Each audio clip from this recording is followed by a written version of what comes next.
Good morning, ladies and gentlemen. You're tapped into the Buccateers, but we got a special edition today. It's called the Happy Hour, and we're live for 45 minutes. We're on Bucks Life Media Facebook, on our YouTube at this moment. Shout out to Bucks Life Media. You could get your breaking news, hot takes, rumors, and so much more at Bucks Life Media. Find them on YouTube, Facebook, and so much more today. But today we got a bit of a different show. We got the Bucks on a bye week. They're down and out, so we obviously don't have much Bucks chatter to go along with. That's why we were on a bit of a bye week this week. We didn't come out with our normal Wednesday episode edition per usual, or our post-game pod after that defeat to the Saints. It was Halloween. People were tied up. We lost. What the hell can you do about it? We didn't have time for a post-game. So we mowed through that, then the bye week, and then our buddy whose show we're usually on this weekend, Mac, shout out to Mac McGee. He's taking the weekend off. Deservingly so. He's celebrating a wedding, whether he wanted to be there or not. But long story short, we're doing a show ourselves. We got Joey on from Cleve and me. We might have couple of the crew wiggling in. We might have A-Cats. We might have Bucko the Bruce. We'll see what happens. But nonetheless, we got Joey from Cleve and me. Joey, how the hell are you, and where can the people find your stuff? Well, yeah. First off, well done on the platform you joined. That's a good move there, and I'm proud to see you guys moving in a good direction. So that's always fun to see. Podcasts like ours when they make it up the chain. So that being said, yeah, you could. If you're a wrestling fan, you see my WWE flag. I keep pointing the wrong way, but it's behind me somewhere. Cleve and me on Twitter at Cleve and me, and then at Joey Nips. I should probably change that, being 29 years old. But yeah, if you want to follow me on either of those, my main Twitter usually consists of Colts, Bulls, and sports talk, and then obviously Cleve and me is all wrestling. But I'm ready to talk football today. I'm so glad we're on a bye week for both our teams. It's stress free. It's just nice. I like that. Yeah, it's nice. I mean, you already got your victory, and we'll talk about that shortly. You might not have to change and name yourself. You might get canceled out of the Nips name this day and age, so we'll see what happens there. I'm waiting for it. You'll have a pitchfork mob line up at your apartment. Thursday night football, we've seen a pretty good show put on by the Colts, although they were down a couple weapons, especially T.Y. Hilton. Marlon Mack was inactive, although some might thought he was traded. He ended up being inactive, which turned out pretty well for both running backs. So maybe they tried to showcase him. It didn't work, but they're keeping him for the depth because the AFC backdoor is wide open, and their division's a little bit more open now as well with the injury to Derrick Henry. I know the Colts took 2 L's there, but you can't count yourself out when the Titans pretty much lost their best player and pretty much their only guarantee formidable offensive player week in and week out. Tannehill looks like him and Wentz seem to swap bodies. Wentz looks like Tannehill last year, and Tannehill looks like Wentz from last year, offensive line aside. But how were you feeling? A lot of people were actually high on the Jets. I know it was a 10.5-point spread, but going into that Thursday night game, I know a handful of people who picked the Jets not only spread but straight up to win. They were high on Mike White. Yeah, Christina, Tampa Sports Bay, we shut you down on Twitter. You picked the Jets. You're probably going to get a pie in your face from Ruth the Truth after today because your great show, by the way. Great follow. Yeah, we do appreciate your ladies' show. You guys can follow them. Their network is Beauty in the Cleats, and their show is Bucks Babes. Two nice ladies. But anyways, yeah, your picks, you're going to get a pie in the face. But we'll talk about it. Joe, good win for the Colts over the Jets. What did you see that makes you excited for the rest of the year? The way Pittman and Taylor have been playing, that's a pretty good duo for this Colts offense. And then you add Wentz, mostly turnover-free ball besides the Titans game all season. With that offensive line, if they had 1 or 2 more weapons, you'd get the full seal of approval from me. I'm still happy with what they're showing. Yeah, I mean, offensively, I'll start on that side of the ball. Very happy.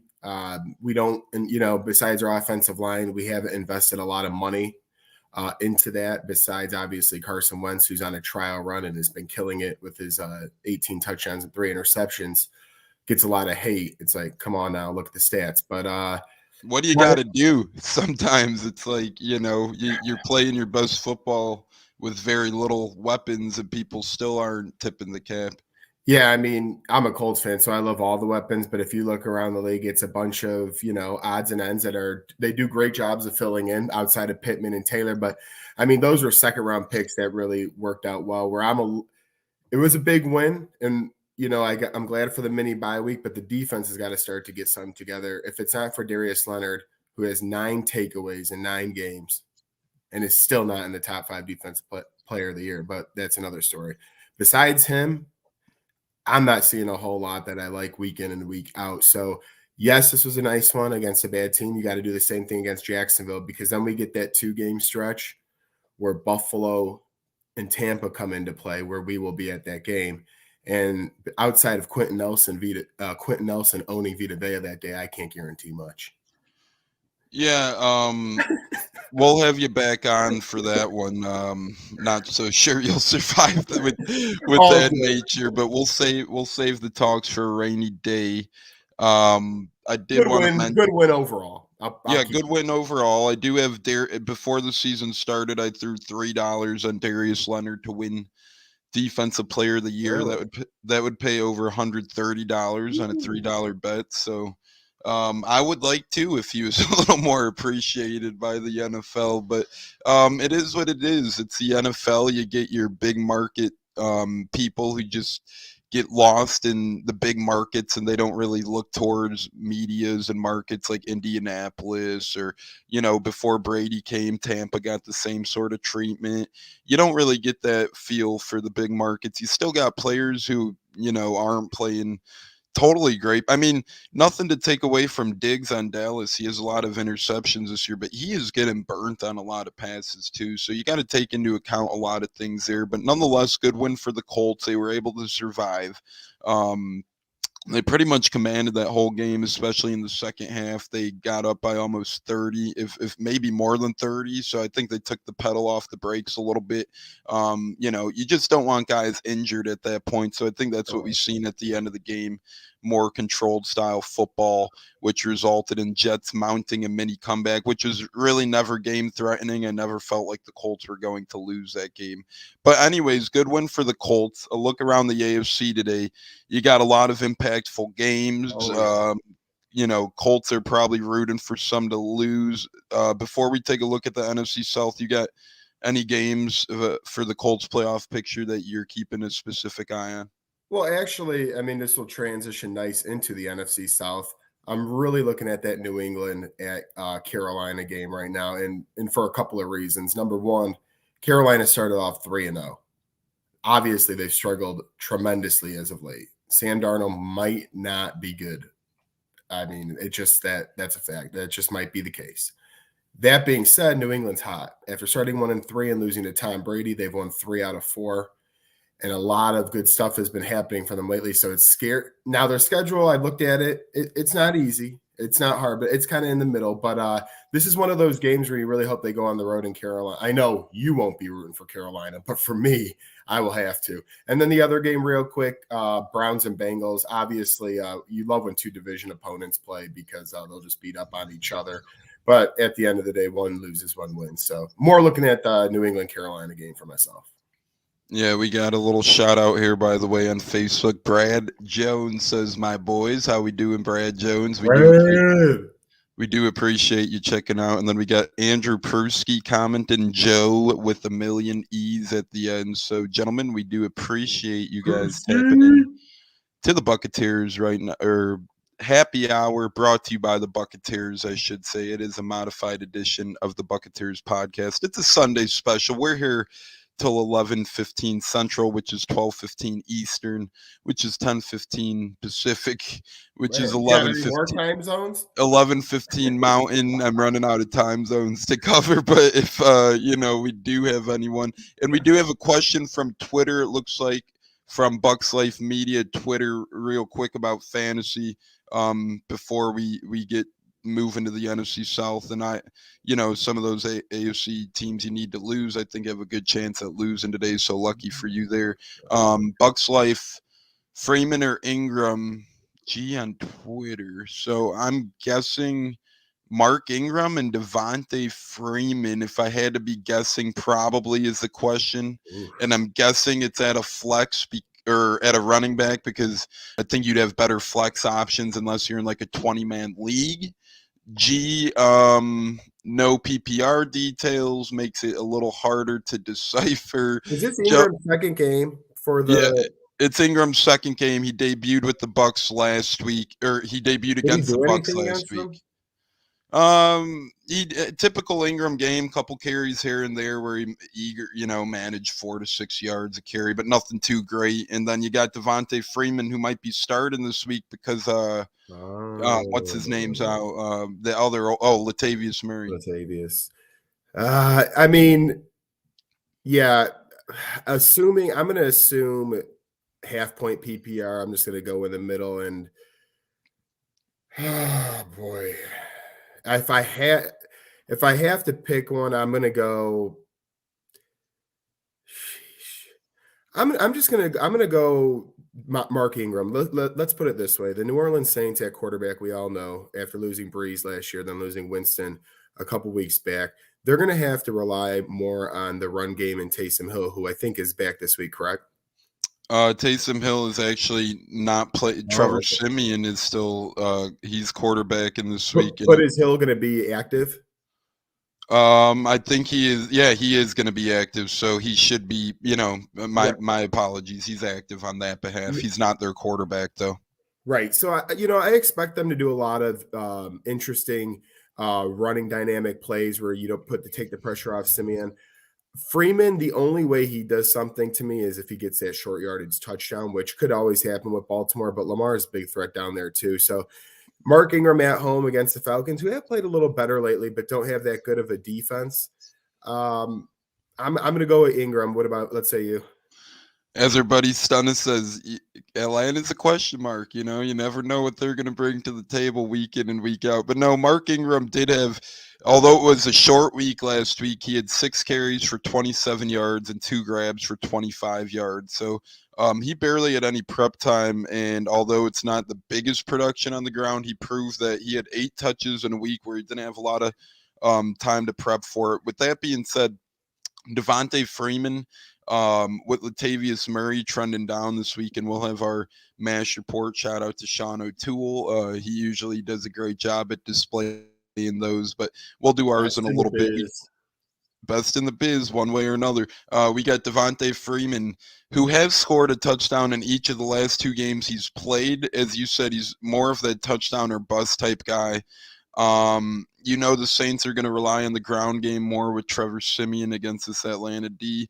But I'm going to go with Devonte Freeman. I'm not making it easy for you, G. I'm splitting the needle here. I'm just going with that in sheer fact of perhaps Ravens maybe leaning on him a little bit because they don't want, Minnesota, right when I think they're going to put their foot in the door. Right. Right when I think they're going to put a foot in their door, I'm under assumption today that they're going to lay another egg, and now watch they play good today. But say Baltimore gets up a little bit, runs the ball to Devonte Freeman. I guess Saints could get up a little bit too and run the ball to Mark Ingram. So I'm going with Freeman just out of fact that he could possibly start. You got Le'Veon Bell there, and you got Tyson Williams, who we've seen earlier in the year, and you got Lamar Jackson, who's ultimately at the end of the day one of the best, if not the best, running quarterback in the league. Him and Jalen Hurts, you could argue for that one. So I don't know. I'd go with Freeman. Either way, you need to figure out your team, buddy. You're not in too good of waters there. Hopefully the waiver wire or trade deadline are both still open for you. This could be a bye week situation too. It's happening to me in a league. Yeah. I lost a lot of Tampa Bay Bucks this week, and it is killing me. Yeah, it's eating me alive. I didn't play Nyheim Hines this week, and that jackass just decided to go off. I've played him every week. You play him all the wrong weeks. That's one of those guys who, you draft him, and he's a pretty good player, and nothing's wrong with him. But once you draft him and he does that to you, you really don't want anything to do with them in the future. So, I think obviously Jonathan Taylor is probably the best running back in the league right now with Derrick Henry injured. So the Colts backfield is in a pretty good spot. They did a nice job of not trading their depth in terms of Mac, and that transitioned us into NFC South talk. As we got some cross competition today in AFC to NFC, we got New England Patriots heading to Carolina. Joey mentioned he needs the Patriots to lose that one more so for the Colts playoff hopes and chances. I don't care what the Panthers do. I mean, they don't really scare me. I don't think they're a great football team. Obviously, I want them to lose, and I think the Patriots will ultimately win this game today. But what say you ultimately? Do you think Darnold plays and McCaffrey plays? And not only that, they said they're going to both test them pregame warm up and see how that goes. But ultimately, I just assume they do play. How do you see that game shaking out? Well, first off, your division is better than I expected. Now, this is only halfway through the year, and there is, I believe, 2 teams slightly under 500. So I'm not saying it's the best division, but I'm thoroughly impressed overall. And everything about this game tells you to bet New England. Every better is going to go that way. I was looking it up a bit ago. And by the way, just to confirm, Albert Breer just tweeted Darnold and McCaffrey are active. Okay.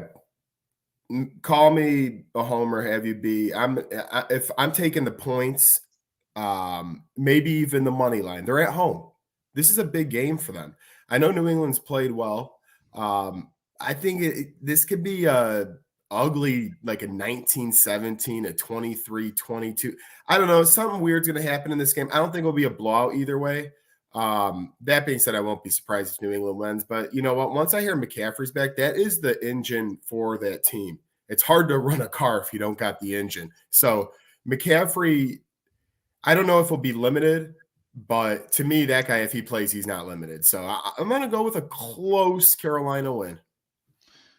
Yeah, I could see Carolina winning. They need it for sure. And this is one of those games where if Sam Darnold loses, it's almost to the point where, well, how long does he keep his starting job for at that point? Because they did start the year 3-0 with the win over the Saints, and then they lost these 3 games to the Eagles, to the Giants, and one other team that year. Wait. You mean to tell me that Adam Gase can't be blamed for everything? It's like I know that guy was trash, but I mean, come on now. Like this, you just mentioned the few games there.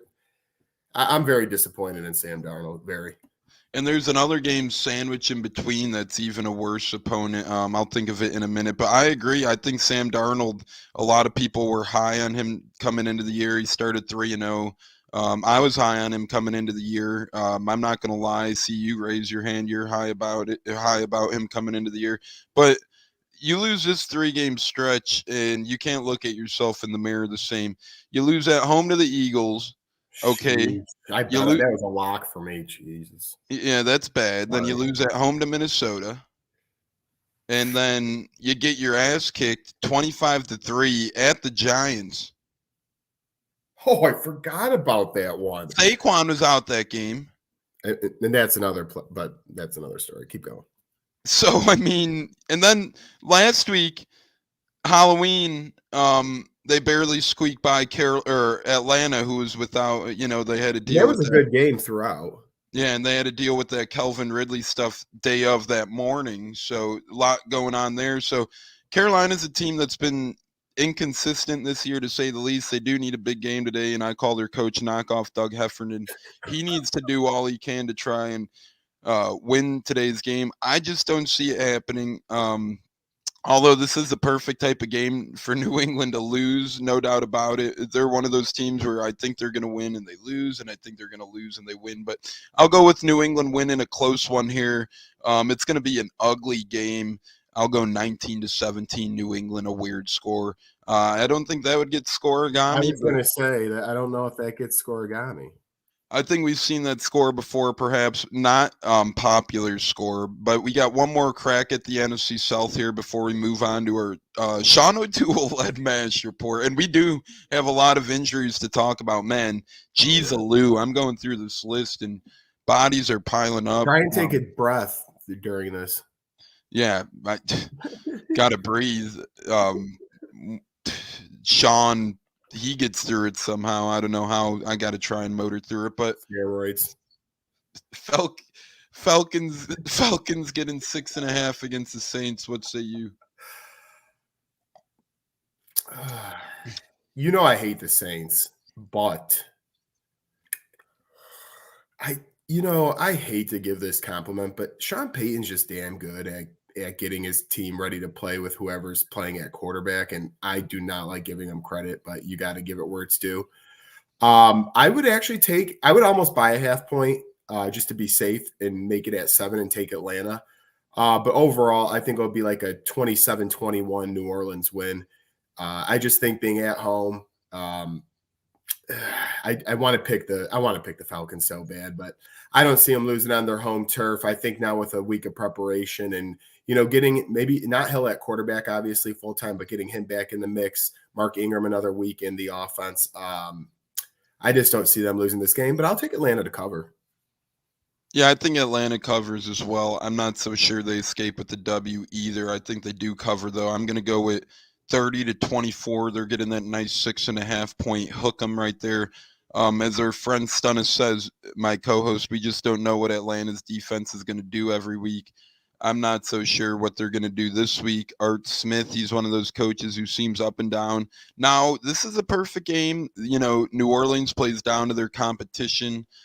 They barely beat Seattle with Geno Smith. They lost to the Giants, but they are a team that plays up to their competition. So how this rival game will go for them, NFC South battle, how they view it, whether it's a big game, soft game, we'll see there. I think Saints ultimately win this game, and with that being said, they end up in first of the NFC South at day's end. But I wouldn't be shocked if Atlanta puts up a hell of a fight.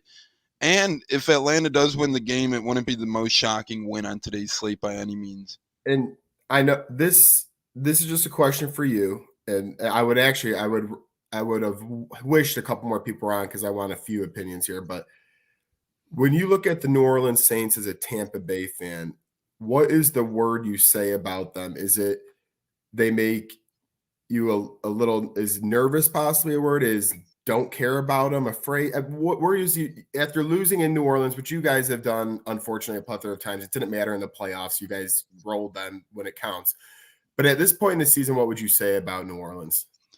I don't really care about them. I figure. They are a good football team. I think they're a perfect wild card team. And I know if they win today, which they should, they will be in first for the division. But, they got Buffalo coming up. They got us coming up again in Tampa. Yeah. They got Dallas coming up. They're without Jameis Winston now. Maybe they make a move for OBJ. I know they're not going to get Deshaun Jackson. Jeez. I know, which isn't nothing. That's why I'm saying it doesn't scare me. I know Deshaun Jackson is definitely not going there. That wouldn't scare me either, but we've seen him and Jameis's relationship crumble in Tampa before. I don't really think they scare me in terms of winning the division. With that being said, if they win today, we got to view them as a real threat because they would be in first in the second half of the season. So we'd have to view them as a threat. Are they really one? I don't think so. But your mentality has to be, hey, we're not in first. We got to go out and perform, or else, we don't. The Bucs technically don't control their own destiny if the Saints win today. So I think the Bucs ultimately end up winning the division for sure. But you got to keep in the back of your that second game against him's huge in Tampa. If the Bucs win that one, they never look back. If the Saints somehow beat him twice, which they've had our number, you never know. But I don't see Trevor Siemian, Taysom Hill. To me, if they were serious about winning the division, they would have made a move for a quarterback at the deadline. Now, I've heard Phillip Rivers' name be mentioned, but by the time Phillip Rivers joins him in week 10, 11, 12, even if that were to happen, how long will it take him to learn the playbook? Will he be in football shape? Will he be effective? We've seen him last year. It took him a couple weeks to get going in Indianapolis before he had a really effective, threshold on the Colts. So to me, what you're going to bring in, it's already week 9. By the time you bring in Phillip, he'd probably start week 11 or 12. Probably wouldn't even be effective until. So I don't know even know if they're going to do that. They probably called Drew Brees. He's probably not coming back. I don't view the Saints as a long-term threat, but short-term, you got to look at him, square him up on Sunday Night Football in a couple weeks and smack him because, they're getting all cocky and whatnot now like NOLA does when they beat us. So fans are a bunch of jackwagons, but that's something for another day. We got our Sean O'Toole MASH injury report. Usually it's on Handicappers, Armchair Quarterbacks, but we're going to run through it today. Shout out to Sean. O'Toole here. We got about enough of the shout outs for him. Let's get on to the match report. we got 19 minutes left of the happy hour Buccateers. Yeah, we appreciate you, Sean. Okay, so some important inactives today. We got Tua is ultimately active, but he's out. Miami only has two quarterbacks on their roster, which are Jacoby Brissett and Tua. So thus Tua has to be active, although he doesn't expect to play. So what a mess in Miami if Tua goes down, or if Jacoby goes down. Their former third quarterback was Reed Sinnett, former Buccaneer. Doesn't look like they're dragging him along. Yeah, exactly. Doesn't look like they're dragging him along for that ride anymore. So they're shorthanded there.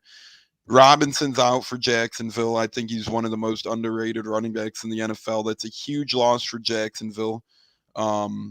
If you got him in your lineups, take him out. I wouldn't, think too highly of Carlos Hyde, but if you're scrambling for a running back, try and find Carlos Hyde.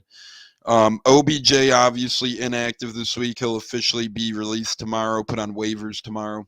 Sammy Watkins is out today with a thigh injury. He was expected to power through it. He was a last-minute decision. He's out. Weird one in Denver. Drew Lock is out with COVID. Broncos backup quarterback. So they don't got to play a running back at quarterback, do they? No. I know they got Teddy B, but Teddy B's. I guess Drew Lock's COVID contact must have came. That means that his COVID contact came outside the facility, because if it came inside the facility, it would do.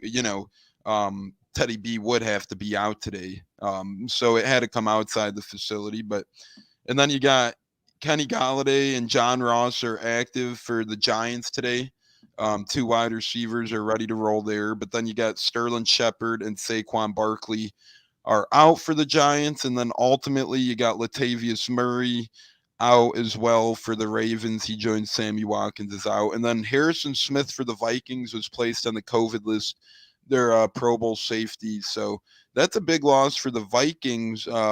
Any names stand out to you in particular on that list, or anything alarming there? The one comment I will say is the Miami Dolphins. I mean, I just talk about a turn of last year, the feel-good story to this year now.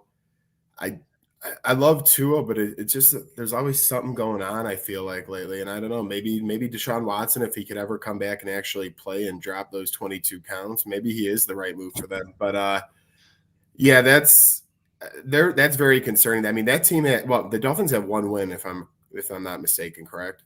They have one win. They play who do they got today?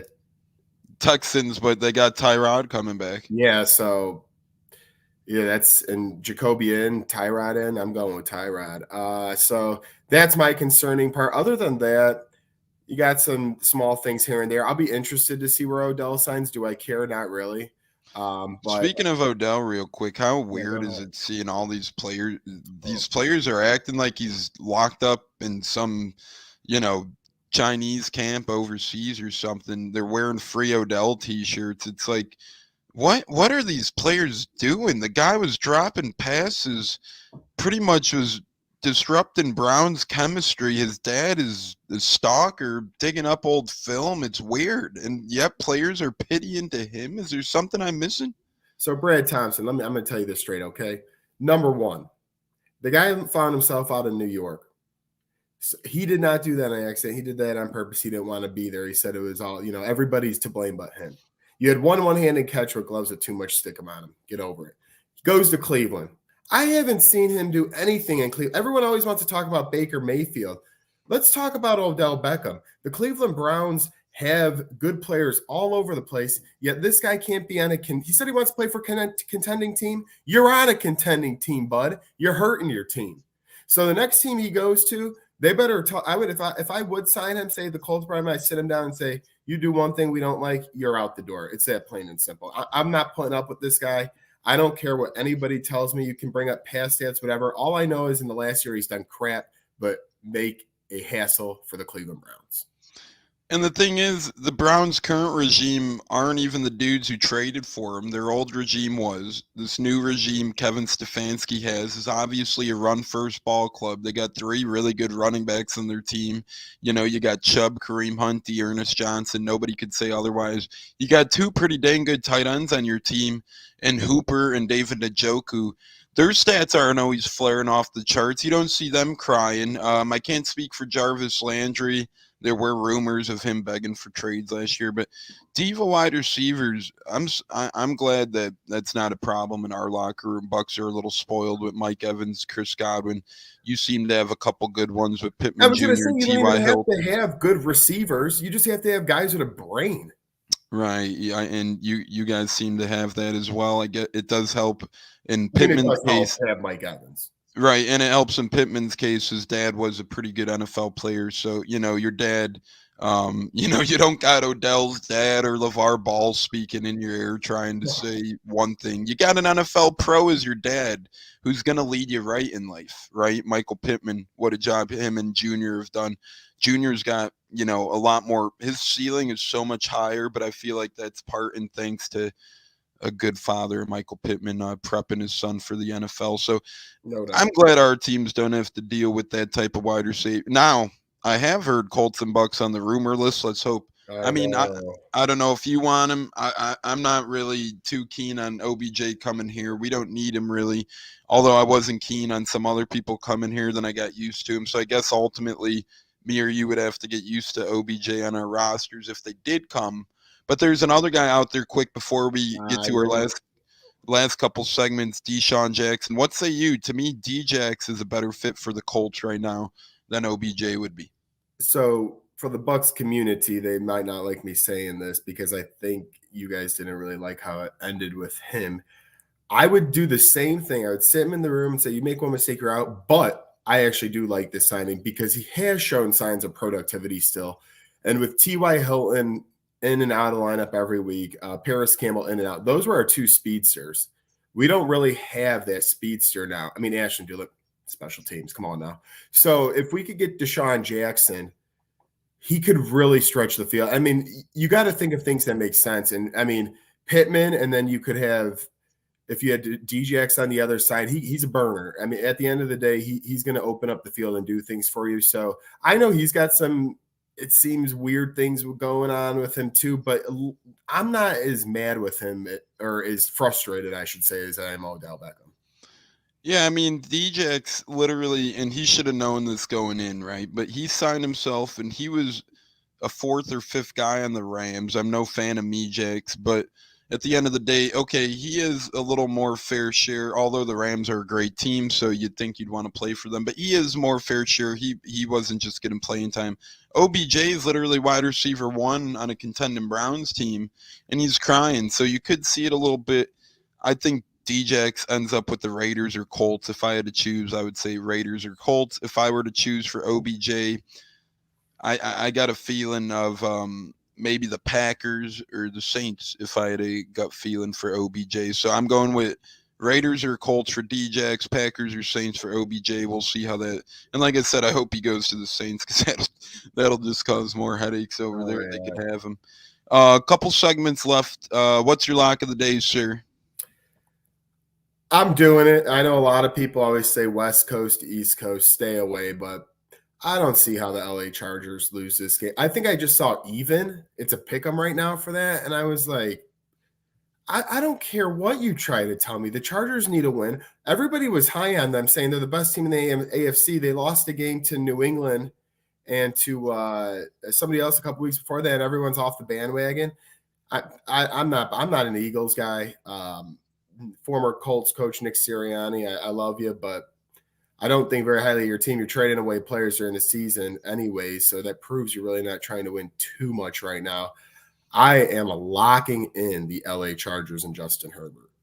All right, so we got Joe locking in Chargers and Herbert. Yeah, I mean, Eagles are one of those teams who have been up and down this year. Last week they took advantage of a bad Lions team led by someone I used to like, but now it's turning into more of a clown, Dan Campbell, by the week, it seems like. So don't do it to Dan. Come on. He's working hard.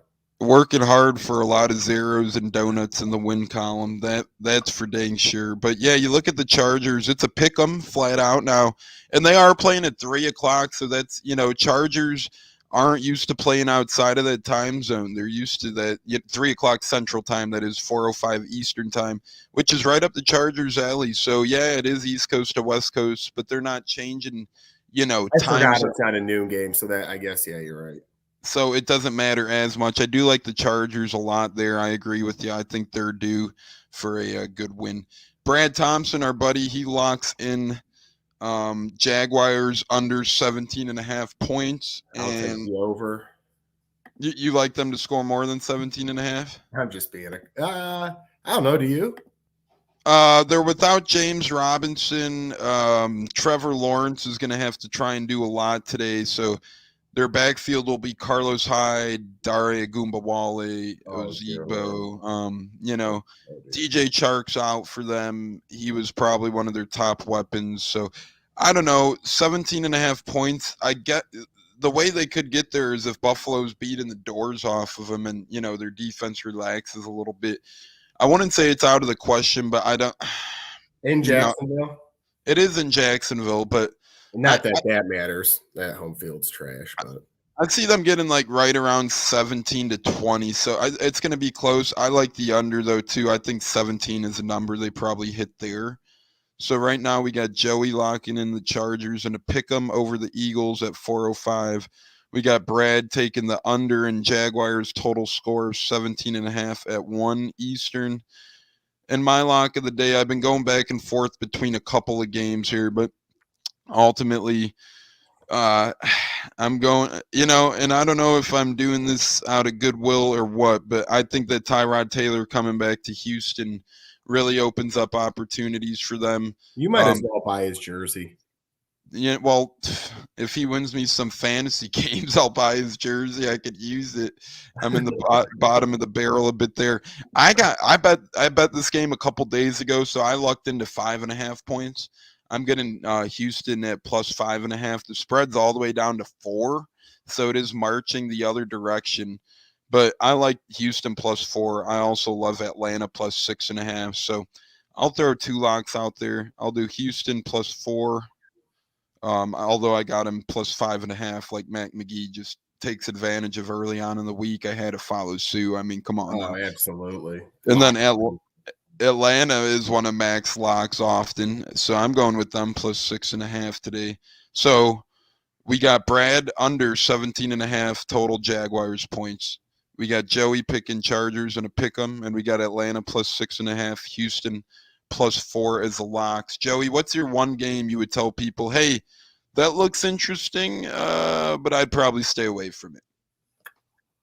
I actually got a couple here because I'm looking at this and I'm just seeing some weird stuff.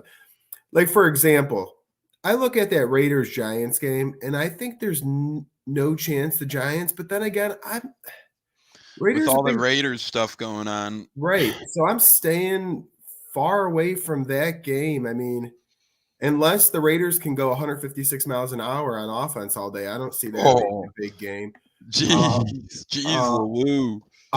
Broncos, Cowboys is another game I'm staying away from. I feel like a 10-point spread. I know the Broncos aren't that good, but where did 10 point? I mean, I know Cowboys are good, but they're acting like they're the Kansas City Chiefs in 2019 right now. Right. So I'm staying away from the 10-point spread, and I'm staying away from Vegas Giants. Probably because I'll be rooting for the Giants too, but those 2 games I'm staying away from. I think those are 2 valid ones. I got a couple on my tab as well that I'd stay away from. I really can't. Cleveland plus 2 in Cincy. I don't know what the hell is going to happen there. I could see Cleveland winning this game by 10. I could see Cincinnati winning this game by 10. I could see either one of these teams just purely dominating one another. And that's a thing where I do like the spot that the Colts are in, right? Because the Colts do have Jacksonville and Houston in their division. You got these teams like the Browns, the Ravens, the Steelers, the Bengals. They're all going to beat up on each other. Then you got the Broncos, the Chiefs, the Raiders, the Chargers. They're all going to beat up on each other. That's why the Patriots scare me. I agree with you on those 2, but that's why the Patriots scare me a little. I know they got Buffalo.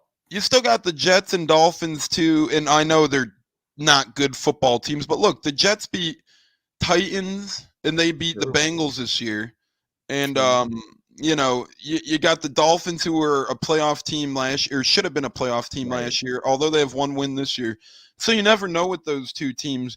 Where Correct. you look at Houston and you look at Jacksonville, I mean, Urban Oh, Meyer, he doesn't know where he's at half the time. And then you got Texans, Tyrod Taylor, he's the only punching chance they have at anything.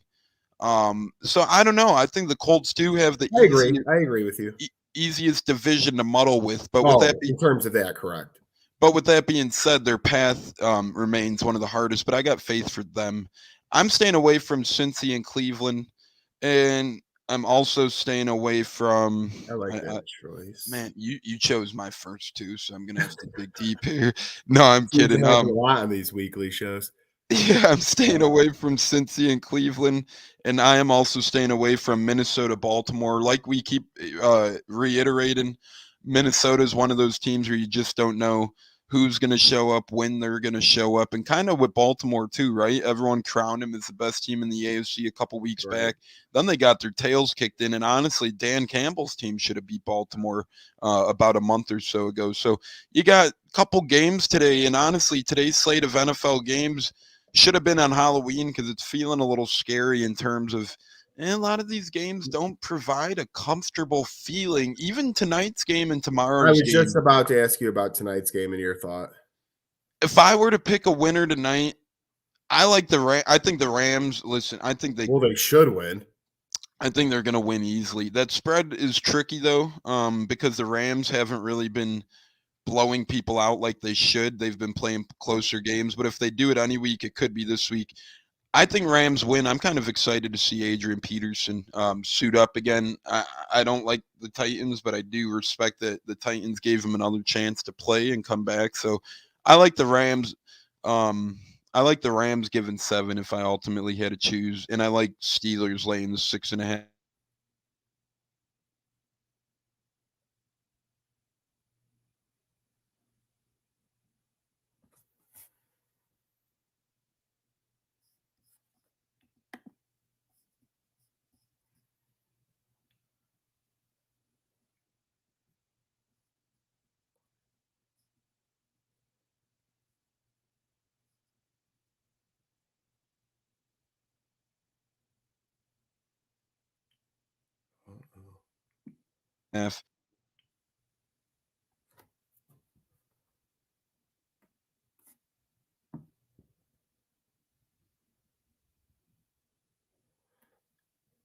Well, as I think he was alluding to with saying about the 7.5 with the Rams, I would do the same thing. There's no chance that I would take the Titans in this game. I mean, that's just a tough. You want to get down to business here. That's a tough call with Derrick Henry being involved, not in the offense. I mean, we saw how many carries he's got. We knew that load management is going through, and I'm just not a big believer in Tennessee without Derrick Henry. I mean, so that's where I kind of agree with Tones on that. Tones, I believe I was kind of transitioning with your Titans Rams thing, is saying Derrick Henry was just too much of that offense at the end of the day. And against a Rams team who, Bonomo, by the way, can't wait to get that Hunter in you, said they want to get free money. Come on now. And then, by the way, Stanner Zula, if you're watching this show, stop emailing me. I haven't joined your pool in 3 freaking years. All right. Oh man, sorry. I don't know what happened to my internet there. I think Mac McGee was watching and trying to take us down. What's Don doing? It's always Don when something happens. Something's going on. But yeah, I appreciate you continuing to lead the show. I keep getting those same emails as well from Big Stan. I don't know what the hell's going on there. No, I don't love you, dude. Yeah, I think he's got his list from a couple weeks back. But couldn't really hear too much what you said, but I like the Rams and I like Steelers. I think you reiterated at least the Rams behalf of that. I want to have some Bears love, but it's tough in the Steel City. Yeah, they just broke my heart against San Fran, so I can't trust him anymore after that. Once you pop tones up, done. You're, See ya, bam, woozah. it's like a crumpled piece of paper. You just throw them out. It's like Whoa, sheesh, it's rough. last question before we do closeouts today, Yep. sir. Okay. Unless you have anything to bring up right now, you got any last minute things to talk about this NFL Sunday? I'll just bring up a game that we haven't talked about just in case. Oh, come on now, Packers Chiefs. I'm going to go there. Oh, geez, Lou.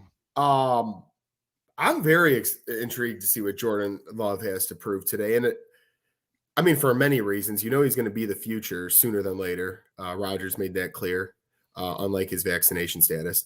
But I mean, even though I stand with you, Rodgers, but I don't. That being said, I know you're big on the Chiefs. You think this is the turnaround game. I think you've said this for a month now, but they got to win big at some point. So, and I'm shocked to hear. Did you hear that? I think I got this right. Tyreek Hill and Kelsey, they don't have 100-yard games this year. That sounds right. How is that possible?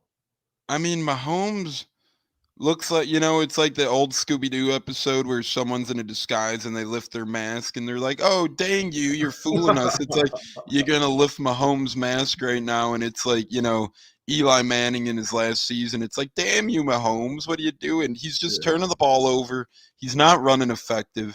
The Chiefs don't have any good running backs on their roster right now.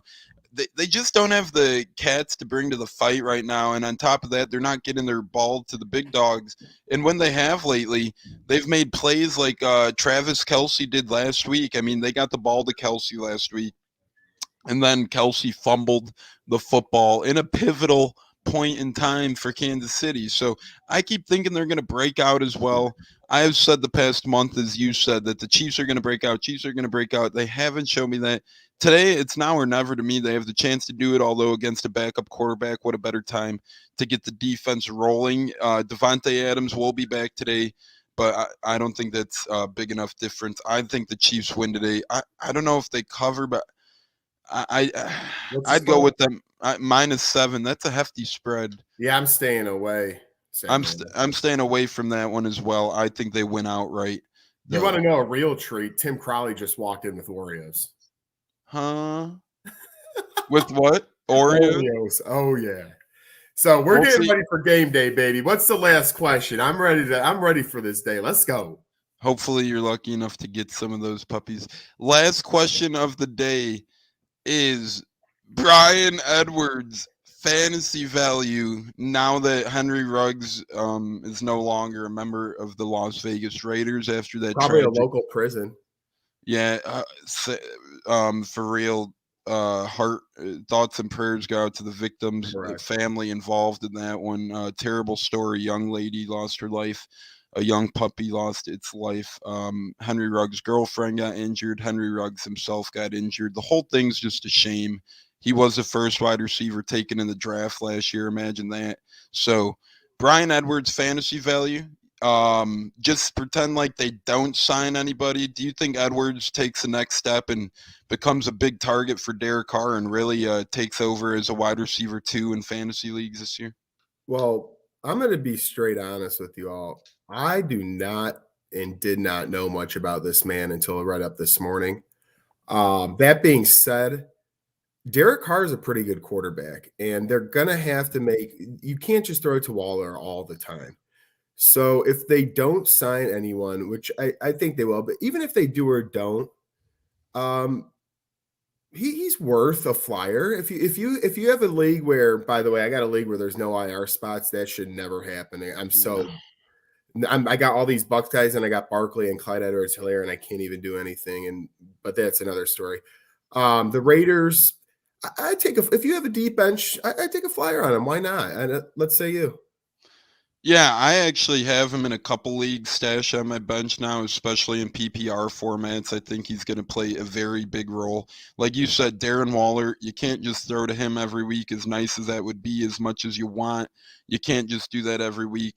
And then Hunter Renfrow, he's more of an underneath, ins and out types of guy.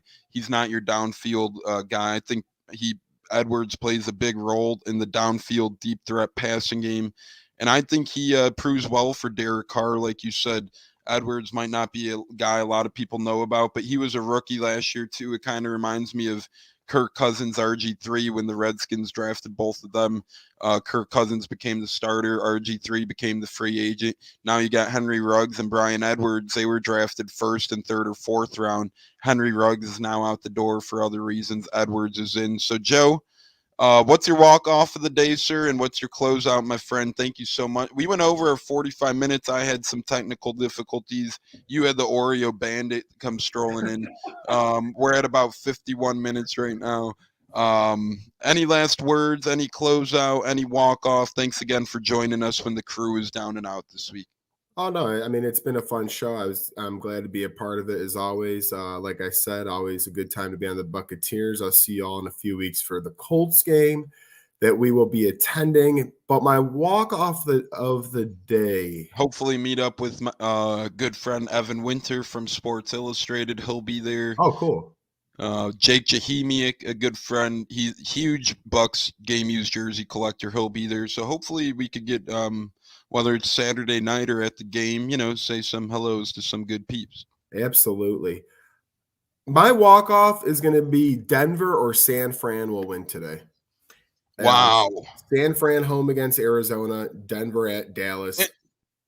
That San Fran game real quick, they're actually -3.5.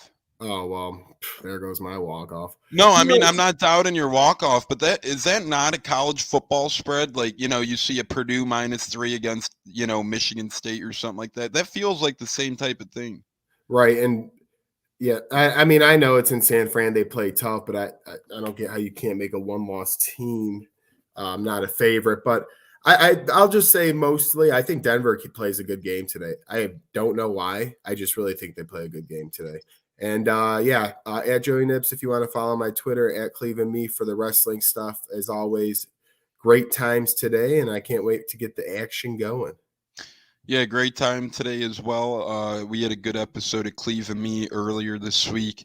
I do agree with you. I think Denver plays well today because Dak, he still might be a little hurt. Ultimately, I think Dallas does win, but I think San Fran could secure the bag today at home against Arizona, whether Kyler Murray plays or not. I like San Fran, so I like your walk-off there. My walk-off of the day is this. I think that by day's end or by week's end, I think not bad over here. morning coffee. You had the Cinnabon roast this morning.